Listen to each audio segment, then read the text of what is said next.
اور دھندا چل پڑا. اب یہاں کیا کرتے ہیں یہ پولیس جا کے کہتی ہے, کسی کو پکڑ لیتی ہے, جی آپ کا جیو فینسنگ میں نام آ گیا کہ آپ اس جگہ پہ تھے, ان سے پھر پیسے لیتی ہے. 15 لاکھ روپیہ ریٹ بن گیا ہے. 15 لاکھ سے شروع ہوتے ہیں, کئیوں کو 5 لاکھ دیتے ہیں, کوئی 10 لاکھ دیتا ہے, کوئی 15 لاکھ دیتا ہے. ان کو نہیں تو کہتے ہیں ہم آپ کو پکڑ کے اندر ڈال دیں گے, کیونکہ اب تو کسی کو بھی پکڑ سکتے ہیں. یہ تو لائسنس مل گیا ہے اس ملک میں ظلم کرنے کا.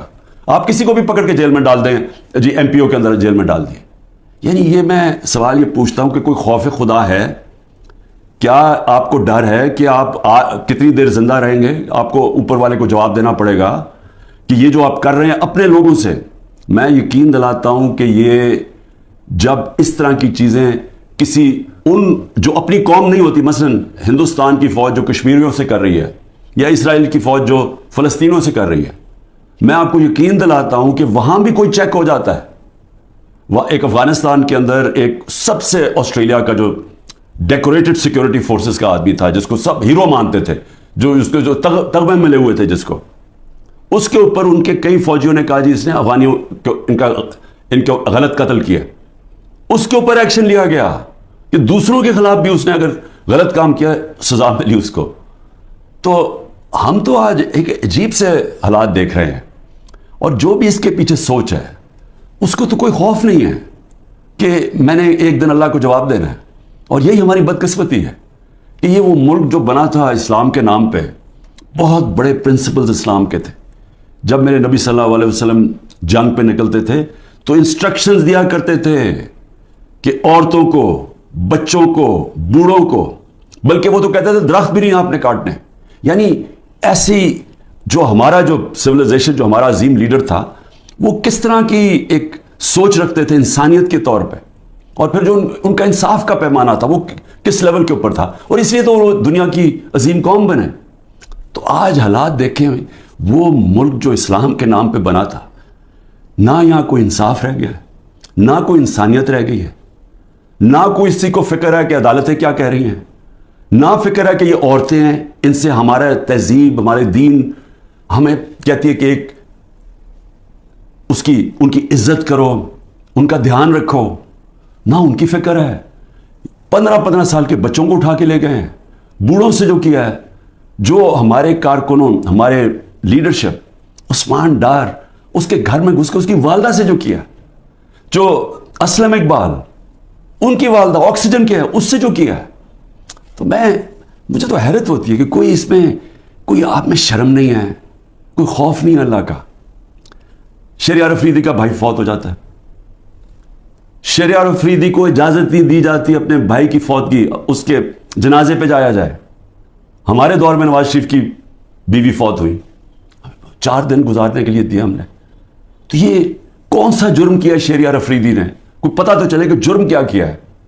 کیا جرم یہ کیا ہے کہ پرامن احتجاج کرنا ہمیں, ہمارا آئین ہمیں حق دیتا ہے پرامن احتجاج, کیونکہ یا تو یہ ثابت کرے نا کہ کسی نے توڑ پھوڑ کیا, ہم آپ کی مدد کریں گے.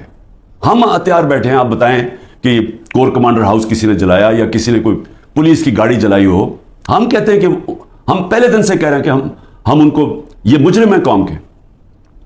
لیکن کتنی گاڑیاں جلی, کتنے آگ لگی, کور کمانڈر ریڈیو پاکستان کتنے ہوئے, 10 ہوں گے, 8 ہوں گے, کیا ہوں گے؟ نہ اس کے اوپر کوئی تحقیقات کی. ابھی تک سی سی ٹی وی کیمرہ کی فوٹیج نہیں آئی جو کہ کور کمانڈر گھر میں ہوئے. کیپٹل ہل میں جب ٹرمپ کے فالوورز نے گھس کے وہاں جب گھس گئے تھے, پہلی چیز کیا, ہیڈ آف پولیس کو معطل کیا گیا. یہاں پوچھا ہے, دندراتا پھر رہا ہے جو پنجاب کا آئی جی, اسے پوچھا کہ یہ تمہیں جب سارا پتا تھا کہ کراؤڈ آ رہا ہے کیوں نہیں آپ نے پروٹیکشن دی, اور کس کو فائدہ ہوا اس سے؟ سوال میرا یہ ہے کہ یہ جو 9 مئی کا فائدہ کس کو ہوا؟ تحریک انصاف کو نہیں ہوا. جس کو فائدہ ہوا وہ ذمہ دار تھا 9 مئی کا.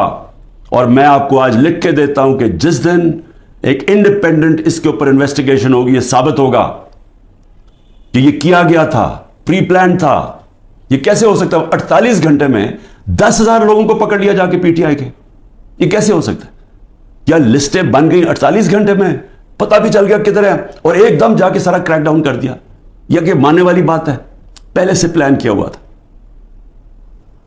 اور میں شہریار افریدی کا پھر کہوں کہ ایک تو اس کو چکی میں رکھا ہوا ہے, جدھر قاتلوں کو رکھتے.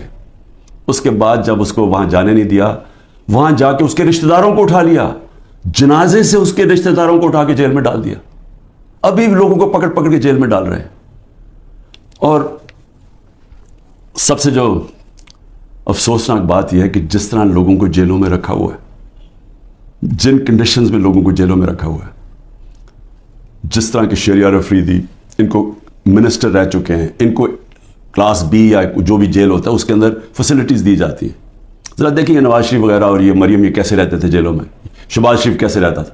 اربوں روپے کی چوری کی ہوئی ہے انہوں نے, کنوکٹ ہو گئے ہیں.